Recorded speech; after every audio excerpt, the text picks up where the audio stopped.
Hello everybody. Last week we started off on our image design and composition series of training that we're going to be doing this year.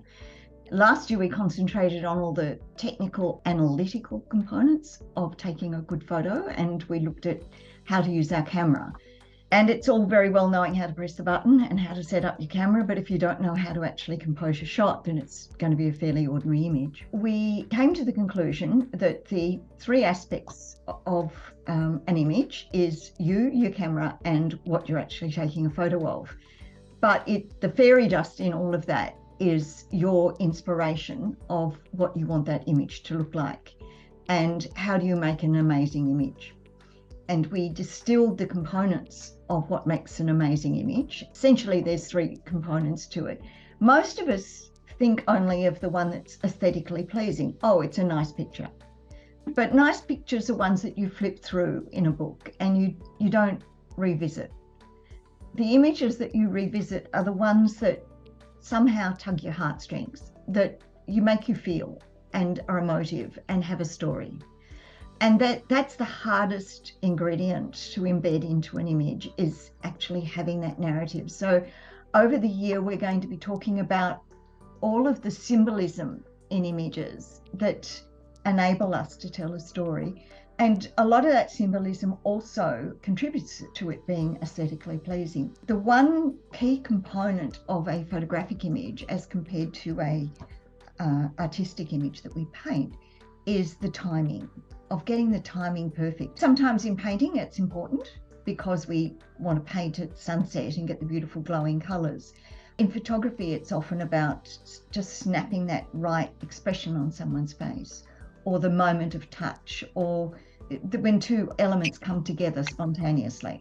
Those three components I want you to always keep in your mind when you're taking an image, to try and, if you can get all three of those, then you've got a winner. They're the three things that we'll be looking at this year. They're not mutually exclusive, that great timing can contribute to the aesthetic pleasing component and also to the emotive narrative component. So all of those three interact with each other to give us good image design. And that's when you come in, and when your right and left brain need to interact in order to actually make that happen. And so I asked you to take a little bit more control of your photography. And so every time you take a photo, to actually think about it. And that's what I'm going to be asking you when you ask me to review your photos. I'm going to be asking you what made you take the photo. And it's often a very simple thing. I love the colours. It's enough. It's your brain and your thoughts and your experiences and your biases and opinions all come into what photograph you take. And you'll often be standing next to me and someone else, and you'll see the three different photos we take, and you think, was I standing in the same place? Because it's that component of what you're thinking that actually makes the image. We talked about designing an image, and I talked about this one that I saw the potential. Started designing this image in my mind as soon as I saw this gentleman. What did I need for the background? How did I want him to be looking? What did I need out of the image, and what did I need in the image? And this was the one that I took 2 hours later, and it was exactly as I imagined it. But I had to follow him for 2 hours to get him into that position. And with this one, it was the timing, because that slightly lifted foot actually puts energy into this photo. It shows an expression on his face. It's got all three components. It's aesthetically pleasing. It's got that old worldly sort of feel, and he works well with that. It's the timing. I caught him just as he turned, and the narrative of being in Sicily and him looking like he was one of the mafia. So that's why this image won a prize, was the fact that it managed to distill all three of those components. And so last week I asked you, while you were out walking around, to actually proactively think about taking images that coalesce those three components. So we're going to talk more about that this week, and then as of next week we're going to get into the nitty-gritty of how to frame your images, where to position your subjects, what sort of tonal contrasts you need, etc., etc. Before you even take the photo, you need to decide what you want to say prior to deciding how to take it, because How you take it is very much dependent on what you want to say and what you want that image to communicate. Last year we talked a lot about where you put your focal point and your depth of field to give a feel and a narrative to an image. And so that's what I mean here. If you want a flower with a dreamy background, then you need to think about how you're going to set the camera. Think about what you want before you decide how to take it. And when I was sort of thinking about what I do when I actually take a photo, or if I'm doing a photographic project, before you even go, you've got some ideas as the sorts of shots that you want. And planning and requirements. What sort of lens would I need to take? Do I need a tripod? What sort of day is it? What time am I going? Do I need to have a tripod because it's going to be dark and I'm getting towards dark and I need to have a low shutter speed? All of those things start to play in your mind before you even leave to go for the shoot.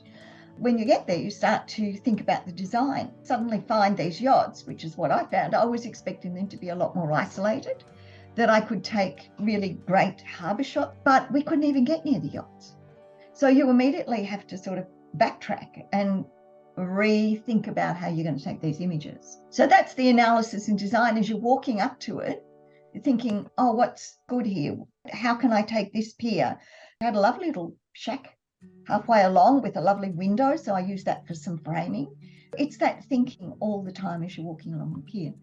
And the construction phase of any project, which is for us our shooting, where we actually do the shooting. In the shooting, we then put all those ideas into play.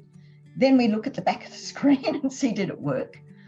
We're looking at the back of the screen, not so much for our exposure, because we're looking at the histogram for that. So we need to check the histogram to ensure the exposure was right. But we also need to check the image composition. And so we're going to talk about some other things we need to check for. And then you're done with that image and you move on to the next one. Now, this is all the thinking. People think that we go out there with our camera and we just lift it up and we press the button and go, next one, please.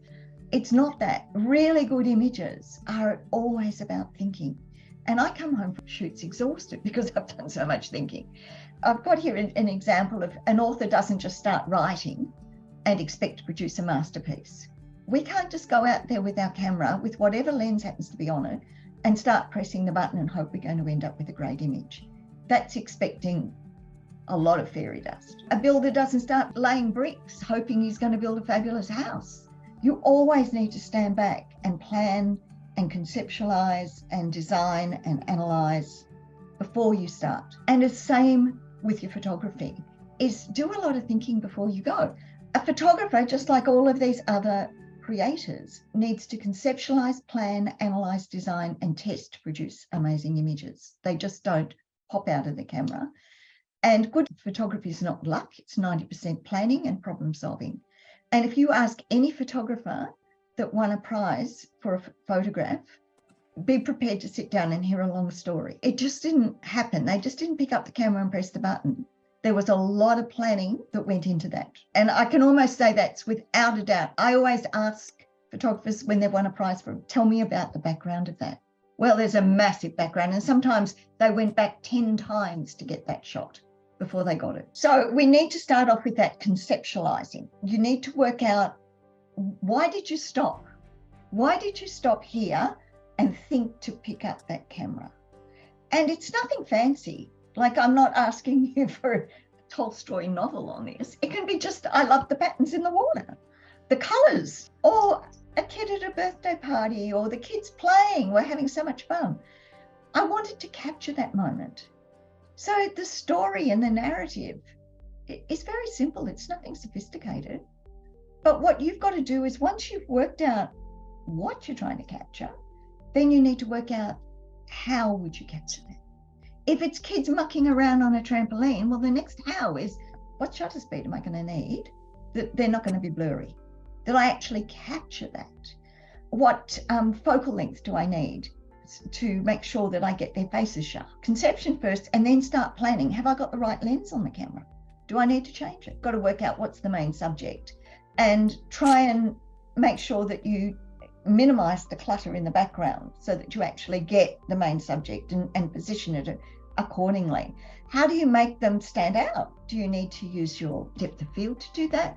Do you need to get them to be bouncing up and down in the light where there's a shaft of light coming through? Do you need to shift yourself, or do you ask them to shift to actually optimize the vision that you've got of capturing them? If it's something like kids and excitement and being on a trampoline and jumping high, how are you going to show the viewer that? Jumping high, would it look better if I actually laid down and looked up and so I could see the sky behind? Would that make a better background? Would it give the viewer a better narrative? All of that thinking. Yes, I want to capture the kids on the trampoline, but I'm not just going to stand there in front of them and press the button. I'm going to really compose this shot to make it look amazing. I often suggest to people when they're out shooting landscapes to use their mobile phone to just capture components of what that image is going to look like as a 2D image. Because often our eyes will negate distracting things in the background. We just don't see them. And I don't know whether you've ever come back and looked at an image and thought, I had no idea there was a man in a bright red t-shirt walking behind. The mobile phone capture will allow you to know where to place the tripod, what's the best position. Does an upward looking image look better than a downward looking one? Is it best straight on? And you can do that very quickly with your mobile phone. Whereas if you've got a big clunky camera like mine, it's a lot more cumbersome. The other thing is, if you have got an idea of how you want to do the shot, is to actually squint a bit, and it reduces the image to be shapes and tones. Just gives you an idea on the balance of the photo and where the major shapes are, to just get an overall view of the composition. Check the edges. There's nothing more frustrating than something right on the edge of frame. And it may mean zooming in to get rid of it, or zooming out to get the totality of it. And it may actually add to your composition. If it's distracting, then zoom in and get rid of it in camera. Don't think, I'll crop it out later. Get rid of it now and actually optimize your pixels. Check the background of your subject. Make sure you haven't got this lovely portrait of this little girl and there's this big stop sign coming out of her head, because that happens to be about 20 feet away, but it's got a red thing on top of it and a white pole, and it's so distracting. And you can go, yeah, I'll get rid of it later with clone tool. Save it. Your life's too short for that. Just move. And it may mean a step to the side and just get a different background. That's all before pressing the button. Is when you're looking in there, run your eye around the edges. I read something the other day that anything near the edge of an image has so much more power than something slap bang in the middle. Images are weighted. It's almost like they're on a fulcrum. And when something's in the middle, they don't carry as much weight, but anything near the edges does. If it's not part of the narrative, get it out of the story. And the other thing is, make sure that your subject isn't chopped off. There's nothing more distracting than having people cut off at their wrist or cut off at their ankles.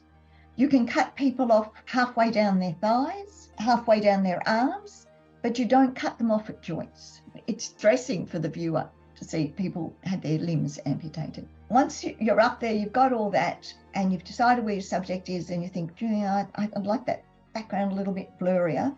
That's when you start fiddling with your camera. And the camera is the very last thing. You need to have done all that planning, conceptualizing, designing, checking, and now you go, is the subject sharp enough? Have I got the aperture right? Have I got the shutter speed that the kids won't be blurred? Or maybe you do want them blurred. You want to show movement. That may be your story. This bit, this is our analytical right brain, needs to match with our analytical left brain, needs to match with our creative right brain. And that's when that loop goes around between you and the camera and what you're looking at and the narrative, to make sure all of this matches. And don't forget to check your histogram to make your exposures right. You shot.